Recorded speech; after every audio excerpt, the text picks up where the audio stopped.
ನಮ್ಮ ಭಾರತದ 15 ಭಾಷೆಗಳಲ್ಲೂ ಕೂಡ ಹಾಡು ಹೇಳ್ತಾ ಇದ್ದೆ ಸರ್. ಅದೊಂದು ಕ್ರೇಜು ನನಗೆ.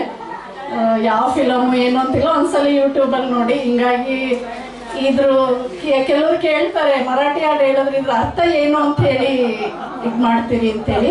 ಇದು ಗಂಡನ ಅವನು ಸಿಟ್ಟು ಮಾಡ್ಕೊಂಡಿರ್ತಾನೆ, ಹೆಂಡತಿ ಅದನ್ನ ಓಲೈಸೋದಿದು ಅಷ್ಟೇ, ಇನ್ನೇನಿಲ್ಲ. ಇದು ಗೊತ್ತಾಗಿದ್ದು ಮೇಡಮ್, ನಮ್ಗೆ ನಿಜವಾಗ್ಲೂ ಗೊತ್ತಾಗ್ತಿರ್ಲಿಲ್ಲ, ನೀವು ಹೇಳಿದ್ಮೇಲೆ ಗೊತ್ತಾಗಿದ್ದು. ನನ್ನ ಸರ್ದಾರ ಮಾಜ್ಯ ಸರ್ದಾರ ಅಲ್ಲೇ ಅಂದ್ರೆ ನನಗೇನ್ ಮರಾಠಿ ಬರಲ್ಲ, ಆದ್ರೆ ನನ್ನ ಸರ್ದಾರ ನೀನು ಸಿಟ್ಟು ಮಾಡ್ಕೋಬೇಡ ಬಾ ಅಂತ ಹೇಳಿ ಒಂದು ಹಳ್ಳಿ ಹೆಣ್ಮಕ್ಳು ಇದನ್ನ ತುಂಬಾ ಸೊಗಸಾಗಿ ಪ್ರಸ್ತುತಪಡಿಸಿದ್ರಿ. ಎಲ್ಲ ಚಿಕ್ಕ ಮಕ್ಕಳಿಗೆ ಒಂದ್ಸಲಿ ಬನ್ನಿ.